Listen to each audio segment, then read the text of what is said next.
Hey guys, welcome back to my channel. For those of you who are new here, hi, I'm Megan. You can call me Meg if you want to.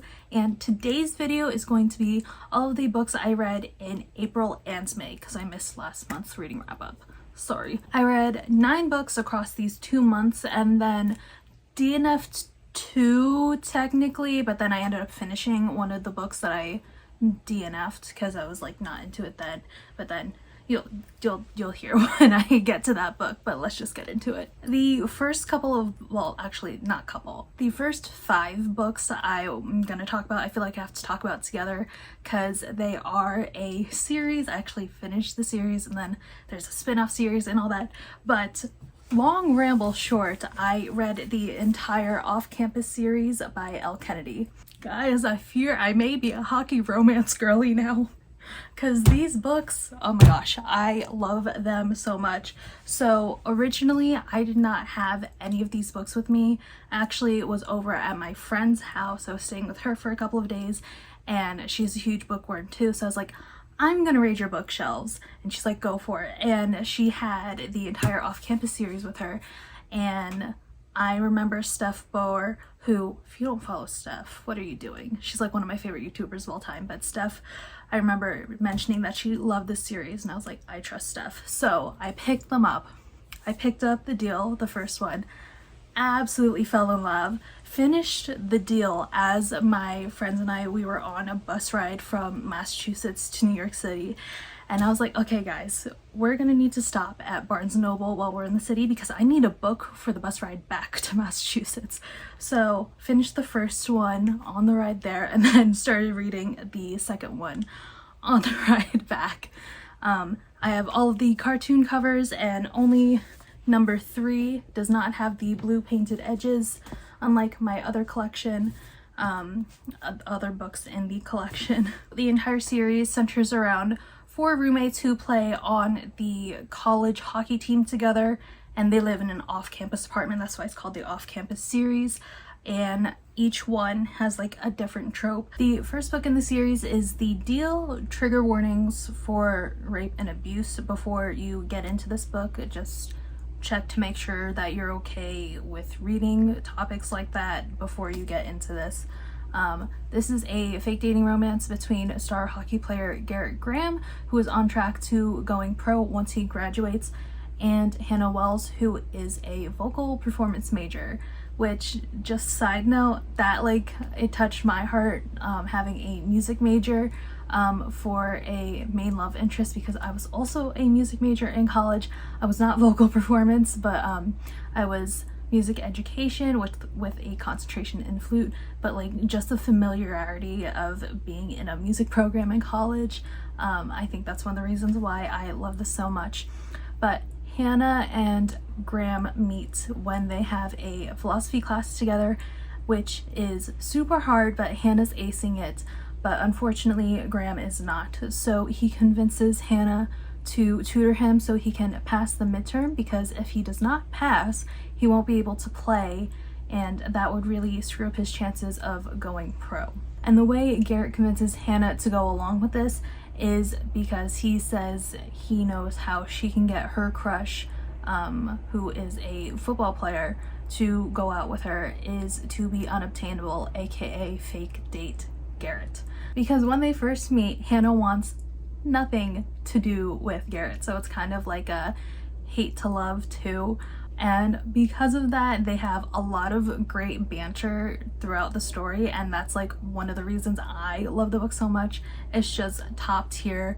I was like kicking my feet, giggling, smiling at my book as I was reading their story because it's just so good. I also love that as they are getting to know each other through these tutoring sessions, they bond over music, and Hannah, like myself, is a huge One Direction fan. Like, they have an entire conversation about why Hannah has One Direction on, I think they say, her iPod, or her just on her phone at least. And Hannah's like, well, they have good music and I like their harmonies. And I was like, that's right, girl, you defend your music choices because One Direction's amazing. But like, I love this couple so much. I honestly, if they were not the first couple introduced in this series, I don't think I would love it as much as I do, but they were, and I love it.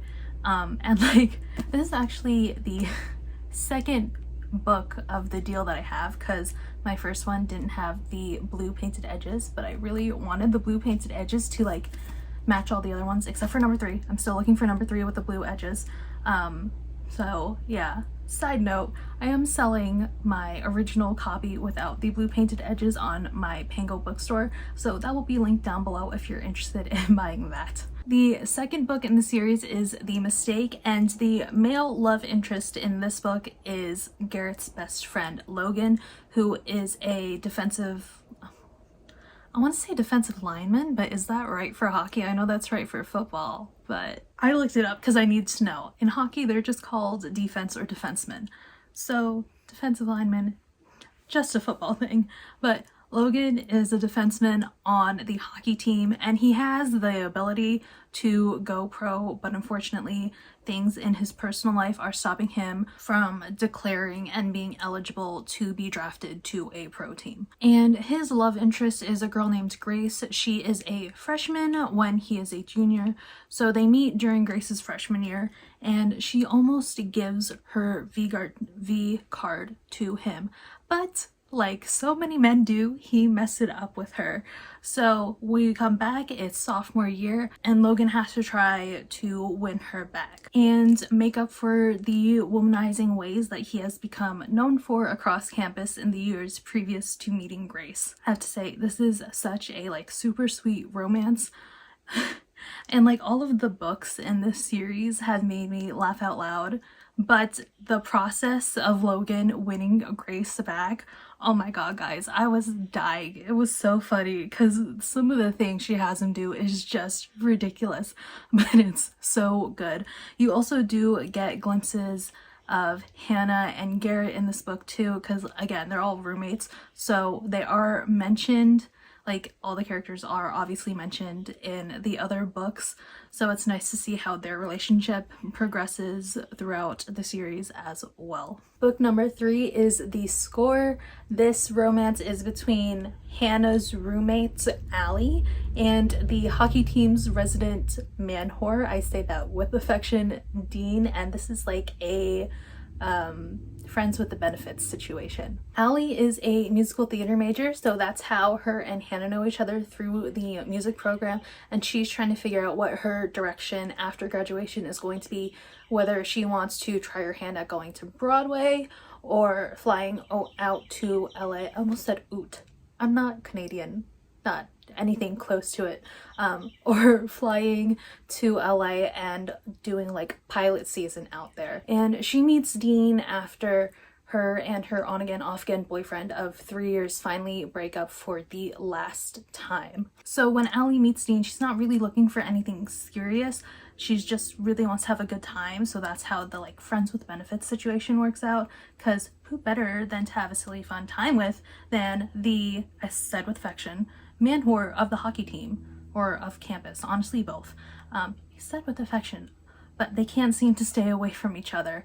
And one of the things I love about their relationship is that even though it started out as friends with benefits, you see how they genuinely start to become friends afterwards, and how they like bond over this really bad TV show that Elle somehow gets Dean to watch, and seeing the softer side of him come out and the side of him that wants to have a romance and a serious relationship. Oh, just chef's kiss seeing that transition. Through this book, you also get glimpses at the final couple that we see in book 4. Once you really have to read 3 and 4 together to like see the hints. Like, Elle Kennedy was really laying the foundations of the romance in book 4 and book 3. It's really like funny to see how other characters are like, is something going on with you? And then the other one's like, is something going on with you? So that was really fun to see. Like, I love the ensembleness of this series. The 4th book in the series is The Goal. This is a surprise pregnancy trope, and this romance is between John Tucker and Sabrina James. Now, they really start out as a one-night stand because Sabrina doesn't have time for romance in her eyes because she is dead set on going to Harvard and becoming a lawyer, but obviously that all changes when she gets pregnant. Of all the off-campus male love interests, Tucker, or Tuck, I think is what all of his friends call him, he is by far the sweetest of the four of them. Like, he really just takes a cue from Sabrina and goes at her pace with the relationship and how much he is involved with the pregnancy, which, oh guys, take a cue from Tucker, the sweetest guy. And I liked that the love story between the two isn't just leading up to the surprise pregnancy, but also what comes after, and like seeing the slow progression of him breaking down her walls, because Sabrina does come from a broken home, so seeing that she has him to lean on when she really doesn't have that many people in her life that she can do that with, it just, oh, it's so sweet. I will say this was my least favorite book in the series, well, of the like four romance books, because number 5 is kind of like an anthology. But I loved the character of Sabrina in this book. I think she's so strong, and I love how dedicated she is to her goals and that she won't let anything get in the way of her achieving what she wants in life, and her dedication to herself and her value and her worth. And because of that, I think Tucker is such a nice balance to her hardness with his softness.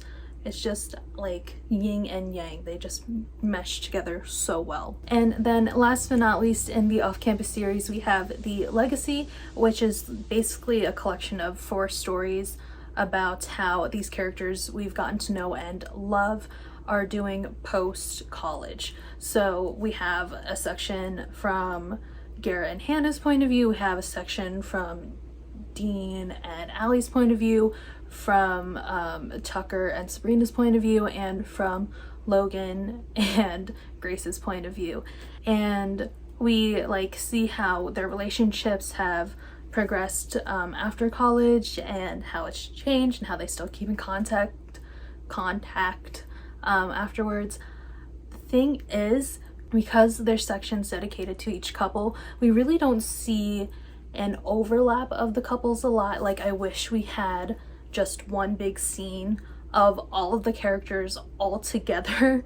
That's what I really wanted from this book, but we really didn't get to see that much. Obviously, there's still mentions of them talking to each other on the phone, or like certain characters talking to each other and stuff, but I wanted all 4 couples together, like all 8 of them in a room and just having fun. But the focus is on like what the couples are up to and not the entire friend group. I think I forgot to say what I rated each of these books, but The Legacy I did end up giving 5 stars. I'm kind of like want to go down on that rating now that I've sat with the story more, but right after reading I gave it 5 stars. I gave 5 stars to the goal, I gave 4 stars to the score, 4 stars to the mistake, and 5 stars to the deal. But like overall, I would obviously give this series 5 stars. I love it so much. I already really want to reread the deal, but like I can't do that. There's too many other books that I need to read. Sticking with the romance genre, I finally read Happy Place by Emily Henry, which I had been wanting to read for so long, but I had been putting it off because I wanted to buy myself the paperback, and then I finally asked for it for Christmas, and I ended up getting the hardcover for Christmas. But this is a fake dating, second chance romance book between main character Harriet and her ex Wynn.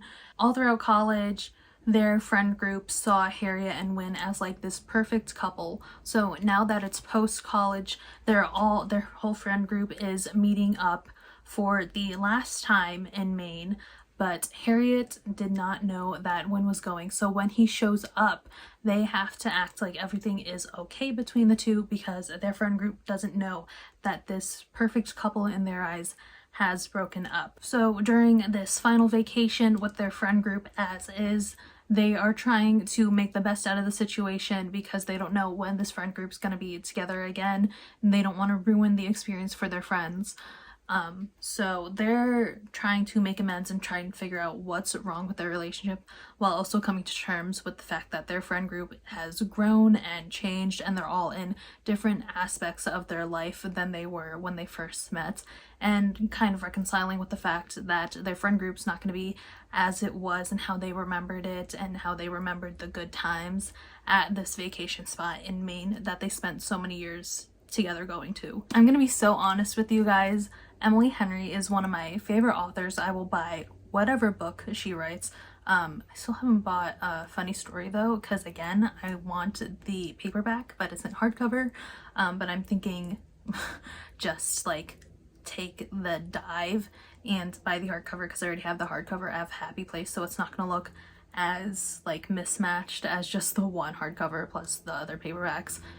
I'm sidetracking, but I could not give this book a rating, and looking back on how I reacted to Happy Place in comparison to Emily Henry's other books, like People We Meet on Vacation, which is my favorite, or Beach Read, or Book Lovers, it was really hard to figure out my feelings on this book, because I said this in my Goodreads review, which my Goodreads is linked down below.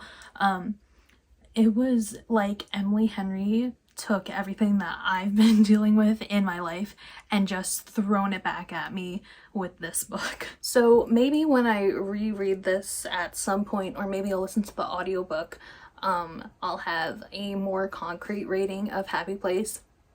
But either way, I will forever be a fan of Emily Henry. Next up, we have King of Scars by Leigh Bardugo. This is the last physical book that I read in April and May. This is the first book in the spin-off series from Shadow and Bone and in the greater Grishaverse.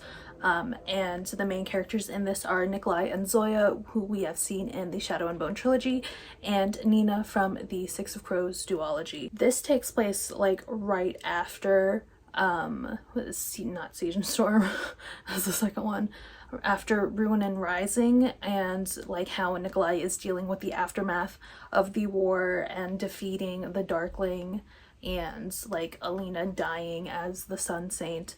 Guys, I'm gonna be so honest with you. This took me so long to read. I actually started this in March, and it took until May for me to finish it, because it was moving so slow for me at the beginning that I ended up DNFing it for a time. And like that's when I read the entire off-campus series, because this just wasn't doing it for me at first. It was so slow, and I wasn't understanding the different points of view from Nikolai to Zoya to Nina. And specifically with Nina, I get you want to bring in your characters from Six of Crows directly into contact with your characters from Shadow and Bone, but like there was no crossover between Nina's story and then Nikolai and Zoya's story. So I don't really understand why Nina's point of view was in this at all. It all just seems like a setup for Rule of Wolves, because with how we left off with Nina at the end of this book, it seemed like it was going to directly impact what was going on in Rule of Wolves just by the title alone. So personally, if I was writing this, I would have made Nina's story completely separate, and instead of having maybe two thick books that are 500 something pages, like I think this is like 511, she's a thick one, and Rule of Wolves, because I have it, it's like the same amount of thickness. Maybe have it as a trilogy instead of a duology, because that really impacted my enjoyment, because like there wasn't a lot of action happening within the first 100 pages. I think that's as far as I got before I put it down and went on to read something else, because it wasn't moving fast enough for me, and usually I'm okay with slower paced stories, but this was something else. And I think because it kept switching between 4 different points of view. There's a 4th point of view introduced in like the 3rd act, where I'm like, this is too much. I think Leigh Bardugo was trying to do too much with this. It should have just been split into 2 books instead of 1. And with the addition of the 4th point of view, which comes very much later on in the book, like I think after the halfway point, which is like here, it was baffling to me. I was like, why are we introducing this new character and why should I care about you? Like, it just seemed very random to me. That being said, I did like how the magic system was expanded on with Zoya's character in this. If you had told me, like, starting Shadow and Bone that I was going to grow to love Zoya, I'd be like, are you kidding me? But you really do grow to love her and understand her better in King of Scars. And although I don't think Nina's story in specifically King of Scars was necessary, like, I don't think necessary is the right word, but I think it should have been separate to Nikolai and Zoe's story. I did love how Nina got more focus on her grief after Matthias passing away and her finding her place in a world without him and discovering her new path. But again, I think that could have just been a separate book instead of being this fat boy. So because it took me so long to read this, and I think that some editing could have been done with the length and separation of character arcs and all of that, which we had already discussed and I don't think we need to talk about again, I gave this 3 out of 5 stars. The next couple of books that I read were through my Kindle app, which I have on my phone. The first one being Deep Blue by Jennifer Donnelly. This is a middle grade fantasy novel and the first in the Waterfire series. Our main character is named Seraphina and she is a mermaid princess. She is about to go through her ceremony called a dokimi, which determines whether Seraphina is worthy of taking over the crown from her mother or not. And during this ceremony, there's an attack on Seraphina and her mother and the entire kingdom, where Seraphina has to run away and go into hiding to figure out how to save her kingdom. I ended up giving this 3 out of 5 stars, and I do plan on continuing with the series at least to book 2, because I actually have the physical copy in my library downstairs, even though I didn't have the physical copy of the first book. But I really liked how the magic system in this world works and how it interconnects between the human world and the mermaid world. There was a lot of like sea puns and like play on words with the world building in this, but you can tell that there was a lot of thought put into it. And again, with the magic system, it was definitely different compared to other mermaid books that I read, so I really enjoyed that. Oh my god, you guys hear that? Like, it's about to start downpouring, I can tell. But besides like the puns and stuff, there are some words that I had no idea how to pronounce. I wasn't sure if they were made up or from like a different language or something. So I wish instead of like at the end of the book, at the beginning, there had been like a glossary saying like how to pronounce such and such. But that's really it. The next book that I read is Engaging Mr. Darcy by Rachel John. If you can't tell by the title, this is a modern day Pride and Prejudice retelling, and I ended up giving this 3 out of 5 stars. But if I'm being honest, I think it's closer to 2.5 out of 5 stars than 3 stars, because the only reason I finished this book is because I knew it was how it was gonna end, like, because again, it was Pride and Prejudice retelling, and I liked the romance between the 2 main characters, or the 2 love interests, but all the other characters in this book were so annoying. I wanted to like punch them, honestly. And not even just like the side characters I wanted to punch. Sometimes I wanted to slap our main character Elsie in the face too, because I'm just like, can you see how biased you're being? Because she can't understand that there's like 2 sides to the story with Fitzwilliam, Darcy, her love interest, and then Jeff, who I forget his last name, Wickham. His last name is Wickham. I should have known that off the top of my head, but I didn't. But like the fact that she couldn't like let herself see that there's two sides to every story. She's like, oh, Jeff would never lie to me, so I don't need to hear Fitz's side. That's just, I think you need to hear both sides, girl. It's only fair to if you hear one side, you should hear the other. But, and then Lydia, the little sister. Like, I get that she's young, but the fact that she is so careless with other people's lives, it really ticked me off. Like, I don't remember how she was in the original Pride and Prejudice, if I'm going to be honest. It's been a long time. But it's like her mother is an enabler, and she, like, receives little to no consequences when she messes up, except for at the end. And even then, like, Darcy is a better guy than me, because I wouldn't have done that. But besides that, there were some really cute moments that I did enjoy between Elsie and Fitz, and their chemistry was pretty good. I wouldn't say it was explosive, but not every romance book needs the romance to be explosive.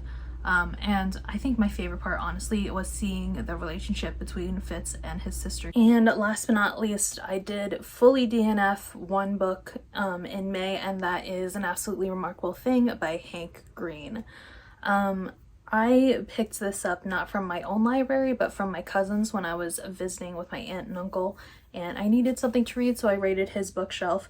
And I had heard good things about An Absolutely Remarkable Thing, but it just wasn't for me. I should have done more research into the book. I didn't realize how sci-fi focused it was going to be. And like, sci-fi is just not my thing, and I found the main character super unlikable. Like, I saw that she was going down the path line of like being so self-centered with her newfound fame, and I just did not want to read a character arc like that, so I put it down after a couple of chapters. According to Goodreads, in my review, I stopped at 16%. So yeah, the more the plot developed, the less interested I became. So unfortunately, I did DNF, but I am learning to DNF books that I'm not enjoying instead of just pushing through and then putting myself in a reading rut.